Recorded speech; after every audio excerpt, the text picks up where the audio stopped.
আলহামদুলিল্লাহ, কোরআন শরীফের ভিতরে এমন তিনটি সূরা আছে, যে তিনটি সূরা যদি আপনি পাঠ করতে পারেন তাহলে আল্লাহ তাআলা আত্মাকে ওই দিনের জিম্মাদারে নিয়ে নেবে। দেখা যাচ্ছে কি, এমন সূরা তিনটি আপনাদের জীবন চলে গেলেও এই সূরা তিনটি আঁকড়ে ধরবেন, ইনশাআল্লাহ করার চেষ্টা করবেন। প্রিয় দিনী ভাই ও বোনেরা, এই সূরা তিনটির এতটাই ফজিলত রয়েছে, যদি এই সূরাটি কোনো ব্যক্তি সকালে পাঠ করে 3 বার, তাহলে সারাদিন আল্লাহ তাআলার জিম্মাদারে ওই ব্যক্তি চলে যায়। এবং যদি সন্ধ্যার সময় যদি ওই ব্যক্তি আবার এই তিনটে সূরা আদায় করে, পুরো রাতটা আল্লাহ তাআলার জিম্মাদারে চলে যায়। আবার যদি ঘুমানোর আগ মুহূর্তেও যদি কোনো ব্যক্তি এই সূরা তিনটি পাঠ করে, ঘুমের ভিতর অনেক সময় ক্ষতির হওয়ার আশঙ্কা থাকে, আল্লাহ তাআলা তার জিম্মায় চলে যায়। অর্থাৎ এই তিনটি সূরা, তিনটি ধাপ রয়েছে পড়ার। আসুন আজকে আমরা জানবো যে সূরা তিনটি এতটা দামি কেন। এই সূরা তিনটির মাধ্যমে আত্মার, দেখা যাচ্ছে আত্মার শরীরকে আপনি বন্ধ করতে পারবেন সমস্ত জাদুটনা থেকে, সমস্ত খারাপি থেকে, এবং সমস্ত বিপদ বালা মুসিবত থেকেও আল্লাহ তাআলা আত্মাকে হেফাজত করবে। এই তিনটি সূরাটা এতটা দামি, ইনশাআল্লাহ আমি যত দিন থেকে, আমি জব থেকে জানছি, ইনশাআল্লাহ আমি করার চেষ্টা করি এবং আত্মারা করবেন ইনশাআল্লাহ। অর্থাৎ এই তিনটে সূরা যদি আপনি পাঠ করেন, কোরআন শরীফের ভিতর ছোট ছোট তিনটি সূরা, এটা সাধারণতভাবে ম্যাক্সিমাম মানুষেরই মুখস্থ আছে আলহামদুলিল্লাহ। অর্থাৎ এই তিনটি সূরা আজকে থেকে ইনশাআল্লাহ পাঠ করার চেষ্টা করবেন। অনেকে মানুষ এই আমলটি জানেন এবং অনেক মানুষ আছেন এই আমলটি জানেন না। যারা জানেন এবং যারা করে থাকেন তারা তো আলহামদুলিল্লাহ, আর যারা জানেন না আজকে জানবেন এবং করার চেষ্টা করবেন ইনশাআল্লাহ। এই তিনটি সূরা যদি আপনি নিয়মিতভাবে সাথে আদায় করতে পারেন, আত্মাকে সমস্ত খারাপি থেকে, বদ নজর থেকে আল্লাহ তাআলা তো হেফাজত করবেন এবং আল্লাহ তাআলা জিম্মাদারে আপনি পৌঁছিয়ে যাবেন। যেমন একটা জিনিস মনে করেন যে আপনি যে এলাকায় ঢুকবেন বা যে কোনো একটা শহরে প্রবেশ করবেন, ওই এলাকার একজন যদি মান্যগণ্য ব্যক্তি বা কোনো প্রশাসনের লোক যদি আপনাকে বলে যে তুমি এই এলাকায় আসবে, আমাকে একটি খবর দিয়ে আসো, তাহলে তোমার কোনো সমস্যা হবে না, আমি দেখব। তাহলে দেখা যায় ওই মানুষটার ভিতরে কোনো ভয় ভীতি কিছু থাকে না, যেন না আমাকে প্রশাসন হোক বা এলাকার মানুষ আমাকে সেফটি দিবে, তার ভিতর কোনো ভয় ত্রুটি থাকে না। কিন্তু একটা কথা মনে রাখবেন, যে প্রশাসন হোক বা এলাকার মানুষ হোক, সমস্ত ক্ষমতার মালিক তিনি নয়। সমস্ত ক্ষমতার মালিক হচ্ছে তো একমাত্র আরশের মালিক আল্লাহ তাআলা। সে আল্লাহ তাআলা আত্মাকে জিম্মাদার করে নেবে, সে আল্লাহ তাআলা আত্মাকে হেফাজত করে নেবে যদি আপনি এই তিনটি সূরা নিয়মিত আদায় করেন। আত্মার দিনের বিপদ থেকে আল্লাহ তাআলা রক্ষা করবে, রাতের বিপদ থেকে আল্লাহ তাআলা রক্ষা করবে, এবং আত্মার ঘুমের ভিতরে যদি কোনো অশান্তি, অনেক দুশ্চিন্তা, দুঃস্বপ্ন দেখে থাকেন, সেখান থেকে আল্লাহ তাআলা আত্মাকে রক্ষা করবে আলহামদুলিল্লাহ। তাহলে এবার ভাবুন তো এই সূরা তিনটি কতটা গুরুত্বপূর্ণ। আল্লাহ রসুল সাল্লাল্লাহু আলাইহি ওয়াসাল্লাম করেছেন এবং আমাদেরকে শিক্ষা দিয়েছেন। আল্লাহ রসুল সাল্লাল্লাহু আলাইহি ওয়াসাল্লাম এই তিনটে সূরার কথা বেশি বেশি বলছেন এবং তসবিহ হিসেবে পাঠ করতেও বলছেন। এই তিনটি সূরার কথা এতটা গুরুত্ব সহকারে আল্লাহ রসুল সাল্লাল্লাহু আলাইহি ওয়াসাল্লাম বলছেন, আর কোন সূরার কথা এরকম ভাবে কোরআন হাদিসে নাই। অর্থাৎ এই তিনটি সূরা এতটা গুরুত্বপূর্ণ, এতটা দামি, এতটা ফজিলতপূর্ণ। এই কোরআনের মধ্যে ছোট ছোট এবং সর্বশেষের তিনটি সূরা, যেই সূরা তিনটি এতটা দামি, যদি আমি নিয়মিত সাথে আদায় করতে পারি, আল্লাহ রব্বুল আলামিন আমাদেরকে হেফাজত করে নেবে। আল্লাহ রব্বুল আলামিন দিনের সমস্ত বিপদ থেকে, রাতের সমস্ত বিপদ থেকে, ঘুমের ভিতর দুশ্চিন্তা থেকে আল্লাহ তাআলা হেফাজত করে নেবেন। প্রিয় দিনী ভাই ও বোনেরা, আর বিশেষ করে যারা ছোট ছোট বাচ্চারা আছে, যারা পড়তে পারেন না, অবশ্যই অবশ্যই তাদের অভিভাবকরা এই সূরা তিনটি পাঠ করিয়া তাদের শরীরে তাদেরকে ফু দিবেন, তাদেরকে আত্মীয়রা তাদের শরীরকে আবদ্ধ করে নেবেন, যাতে করে কোনো খারাপি দুশ্চিন্তা বা খারাপি জিনিস তাদেরকে নজর না দিতে পারে। আসুন আমরা জেনে নেই এই তিনটি সূরা কোন কোন সময় পাঠ করতে হবে এবং কি কি তিনটি ধাপ রয়েছে। প্রথমত একটি ধাপ রয়েছে সকাল এবং সন্ধ্যায়। অর্থাৎ সেই তিনটি সূরা কি আগে আমরা জেনে নেই, সূরা ইখলাস, সূরা ফালাক, সূরা নাস। এই তিনটি সূরা, এবং সাধারণত বলে রাখা হয় যে 3 কুল। অর্থাৎ এই তিনটি সূরার শুরুতে প্রথমে রয়েছে কুল হুয়াল্লাহ, অর্থাৎ কুল রয়েছে, যার কারণে হচ্ছে এই সূরা তিনটিকে 3 কুল বলা হয়। এই তিনটি সূরা আসলে অনেক সাধারণত মানুষ অনেকে আমরা পারি আলহামদুলিল্লাহ, আর যারা না পারি অবশ্যই অবশ্যই অন্যর থেকে শিখবো।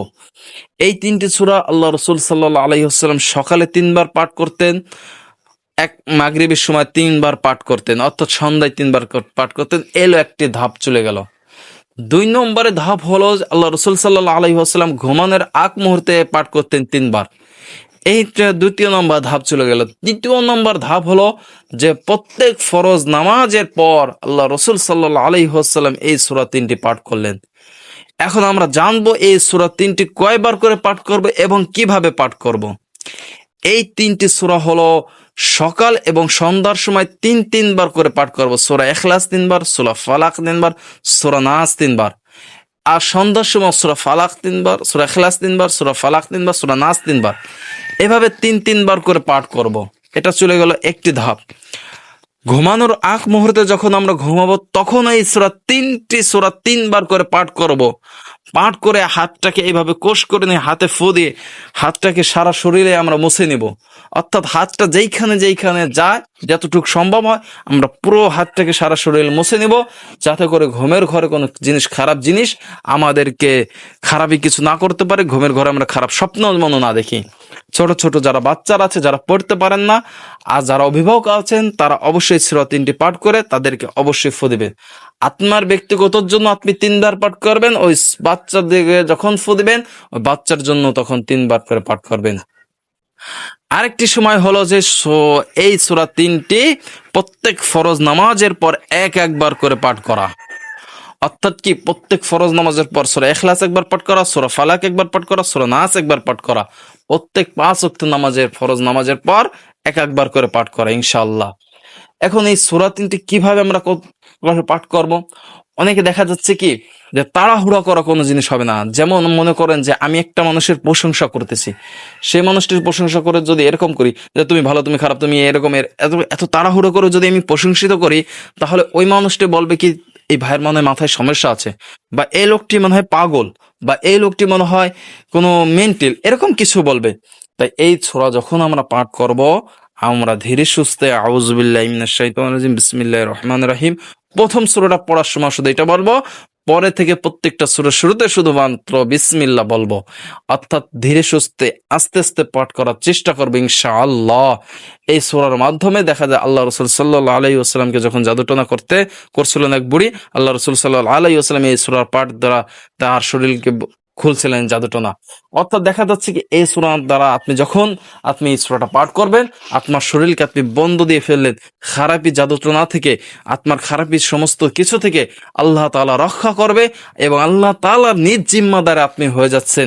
আল্লাহ তাআলার নিজের জিম্মায় আপনি চলে যাচ্ছেন, আল্লাহ তাআলা আপনাকে হেফাজত করে নিচ্ছে। প্রিয় দিনী ভাই ও বোনেরা, আজকে থেকে আমরা যারা এই আমলটা জানলাম, আর যারা জানছে ইনশাআল্লাহ, আজকে থেকে যারা এই আমলটা শুনলেন, ইনশাআল্লাহ প্রত্যেকে এই আমলটা করার চেষ্টা করবেন ইনশাআল্লাহ।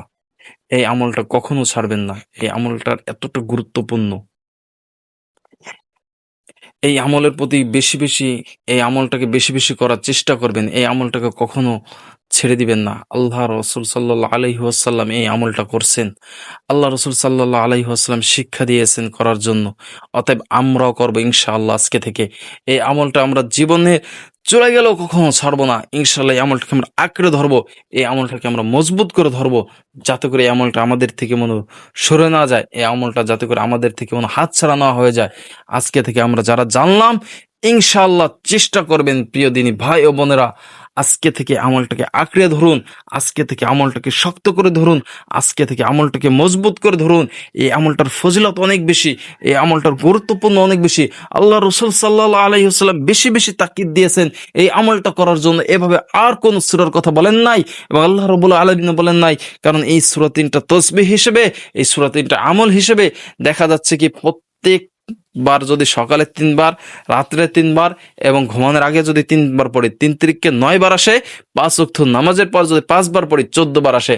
অর্থাৎ 14 বার সূরা ইখলাস পড়া সুন্নত, 14 বার সূরা ফালাক পড়া সুন্নত, 14 বার সূরা নাস পড়া সুন্নত। এটা আল্লাহ রাসূল সাল্লাল্লাহু আলাইহি ওয়াসাল্লাম একটা সুন্নত। আল্লাহ রাসূল সাল্লাল্লাহু আলাইহি ওয়াসাল্লাম তার জীবন দশায় এই আমলটি করছেন।